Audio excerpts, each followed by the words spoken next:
a lo psicológico, pero ahora nos vamos a ocupar de las secuelas en el corazón. Hay problemas cardíacos, hay secuelas cardíacas luego de padecer COVID. El doctor Alberto Alves de Lima, director médico del ICVA, Instituto Cardiovascular, está con nosotros. Doctor, buenas tardes, Soledad y Rolando, los saludamos. ¿Qué tal? Buenas tardes, ¿cómo les va? Bien, bueno, cuéntenos usted qué es lo que se sabe, ¿no? Se está avanzando ahora ya en el plano de las secuelas del COVID. Bueno, las infecciones virales en general los tienen acostumbrados a que es un compromiso general y el corazón no queda ajeno, ¿no?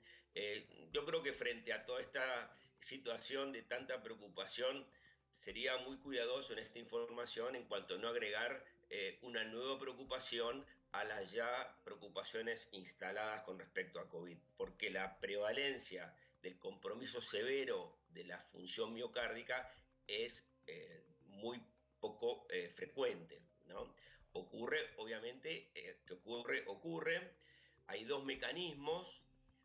Este cuadro nosotros llamamos miocarditis, es una inflamación de la célula cardíaca, que puede ser por dos mecanismos, o es por efecto directo del impacto viral, o es como consecuencia de la respuesta inflamatoria del organismo que confunde y empieza a tener una reacción y afecta o ataca también en las células propias. Pero doctor, hace poco había salido un estudio justamente que decía que buena parte de los pacientes recuperados de coronavirus presentaban justamente esa miocarditis, esa inflamación de los tejidos del corazón. Definitivamente, los estudios actualmente, ya sea por imágenes de ultrasonido o en particular con la resonancia magnética nuclear, es posible detectar estas secuelas, que son pequeñas zonas de necrosis o de lesiones musculares irreversibles que se hacen a lo largo del corazón en forma muy,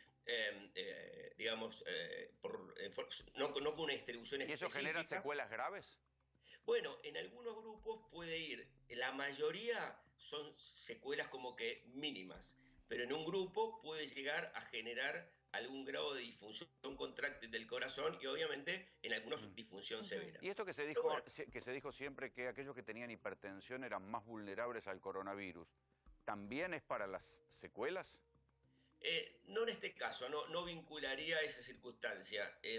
Yo diría que esto es las infecciones virales, como le digo, afectan, si uno normalmente tiene una gripe común y ese día de que está muy engripado analiza su hígado, analiza su músculo cardíaco, muchas veces también hay efectos inflamatorios en los otros órganos, porque es un problema general y sistémico.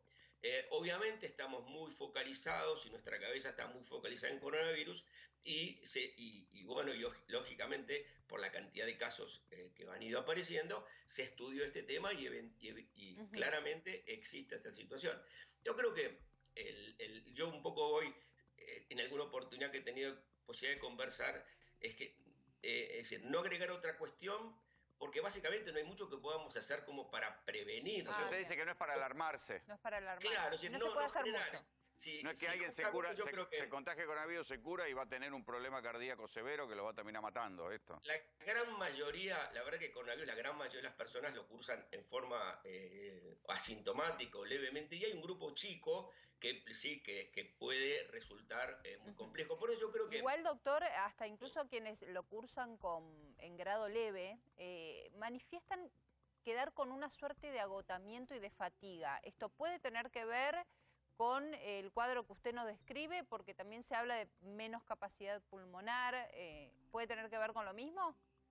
Mire, no le puedo ser terminante. Lo que sí, cuando agarra y te da síntomas, no es una gripe fuerte, es bastante más que eso. La gente describe situaciones de esto de 4 o 5 días de un abatimiento enorme o dolor de cabeza durante varios días. No es una cosa banal cuando esto te afecta, ¿no?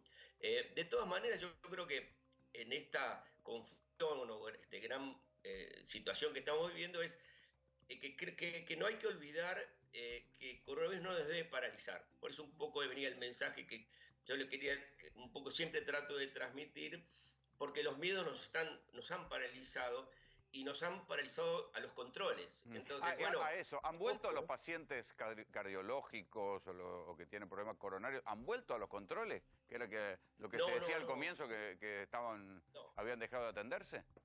Es una excelente pregunta. No, definitivamente no. ¿No volvieron? Ha habido una caída enorme, inclusive de las consultas por infarto agudo de miocardio, cirugías cardíacas, pero también en temas neurológicos y en temas oncológicos y de control. Es decir, ¿Y dónde está toda esa gente, doctor? es una buena pregunta también. No está en los hospitales, no está en los sanatorios, porque, bueno, seguramente está en sus casas y padeciendo parte de esto. Yo creo que va a Claro, ser... con la idea de no ir. Aprovecho que estamos hablando de esto para decir que también hay una alerta enorme con las mujeres que no se están haciendo los chequeos anuales, todo lo que es ginecológico, porque es enorme la cantidad de cáncer que se previene cuando uno lo agarra a tiempo, cuando uno sabe y no, la gente no se está haciendo los análisis.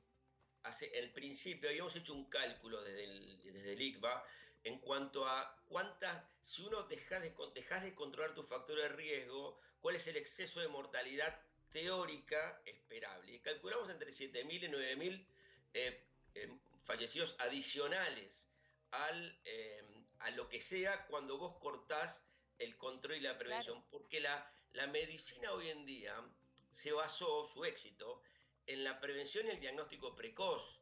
Entonces, esa diferencia de los últimos 30 años se basó centralmente en eso. Es decir, que si la gente se paraliza claro. Y no consulta, el miedo fue lo que más que todo, miedo a infectarse, miedo a infectarse en los hospitales, miedo a infectarse en las transferencias, toda esa situación que resulta paradójico, ¿no? Ha sido una... Sí, y que va a terminar trayendo tantas o más muertes que el coronavirus. Doctor, muchísimas gracias por el contacto. A ustedes, muchísimas gracias a ustedes.